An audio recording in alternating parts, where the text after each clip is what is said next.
ఈ స్టోరీస్ తెలుసుకుంటూ వెళ్తుంటే అండి అసలు గూస్ బంప్స్ వస్తుంటాయండి. ఇంతటి యోధులు మన దేశంలో పుట్టడం ఎంత గర్వకారంగా ఉంటుంది అనిపిస్తున్నారు ఒక్కోసారి. ఒక్కసారి మీరు ఆలోచించండి, సియాచిన్ గ్లేషియర్ అలాగే జమ్మూ అండ్ కాశ్మీర్ మన మ్యాప్లో లేనట్లయితే ఒక్కసారి ఊహించుకోండి ఎలా ఉంటుంది. అవి మన దేశానికి పెట్టని గోడలు లాంటివి. హిమాలయ పర్వతాలు ఎలాగో సియాచిన్ గ్లేషియర్ జమ్మూ అండ్ కాశ్మీర్ కూడా అలాగే. అంతే ముఖ్యమైనది ఎంతైతే మనకు హిమాలయస్ ముఖ్యమో అంతే ముఖ్యం ఈ సియాచిన్ గ్లేషియర్స్ కూడా. World highest బెటల్ field and dangerous field ఏదైనా ఉంది అంటే glacier, Siachen glacier.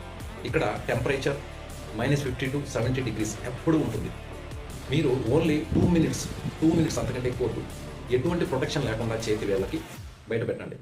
Next third మినిట్లో ఆ ఏళ్ళు అనేవి పూర్తిగా పనిచేయడం మానేయడం జరుగుతుంది.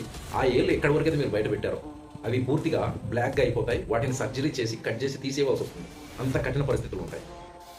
ఇవన్నీ నేను ఎందుకు చెప్తున్నా అంటే ఈ స్టోరీ మీకు తెలియాల్సిన అవసరం ఎంతైనా ఉంది. ఇక విషయానికి వద్దాం. 1987లో మనకు పక్కలో బల్లెంగా ఉన్న పాకిస్తాన్ సియాచిన్ గ్లేషియర్లో చాలా ముఖ్యమైన పోస్ట్ అయిన ఖైద్ అనే ఒక పోస్ట్ ఉండేది. ఆ ఖైద్ అనే పోస్టు ద్వారా మన ఇండియాలో ఉన్న చాలా ముఖ్యమైన పోస్టులని అబ్జర్వ్ చేసే అవకాశం ఉంది. కనుక అక్రమంగా పాక్ ఆ యొక్క పోస్ట్ని ఆక్రమించుకోవడం జరిగింది. ఈ విషయం తెలుసుకున్న మన భారత సైన్యం ఆపరేషన్ రాజీవ్ అనే ఒక ఆపరేషన్ని లాంచ్ చేయడం జరిగింది.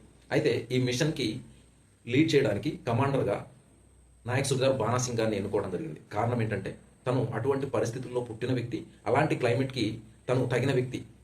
ఒక విధంగా చెప్పాలంటే మన దేశానికి దేవుడిచ్చిన ఒక గాడ్ గిఫ్ట్ లాంటి మిషన్ పగటి టైంలో లీడ్ చేయడం, ఈ మిషన్ని పగటి టైంలో లాంచ్ చేయడం చాలా ప్రమాదకరమైన విషయం అన్న విషయాన్ని అర్థం చేసుకున్న బానా సింగ్ గారు రాత్రి సమయంలో నిట్ట నిలువుగా ఉన్న మంచు పర్వతాన్ని, కనీసం 200 నుంచి 300 మీటర్లు ఉన్న పర్వతాన్ని ఎక్కి పై భాగంలో ఉన్న పాకిస్తాన్ బంకర్లని గ్రనేడ్స్తో దాడి చేసి విధ్వంసాన్ని సృష్టించి అక్కడ ఉన్న అందరినీ మట్టుబెట్టి ఆ పర్వతంపై మన త్రివర్ణ పతాకాన్ని రెప్రపలాడించాడు.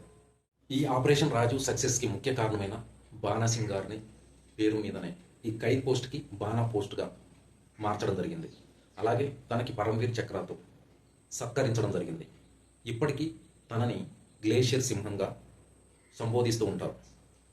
మన దేశంలోని ట్రైనింగ్ అకాడమీస్లో ఇప్పటికీ తను చేసిన సాహసాన్ని, వీరగాథని కథలుగా కేస్ స్టడీస్ చెప్తూ ఉంటారు.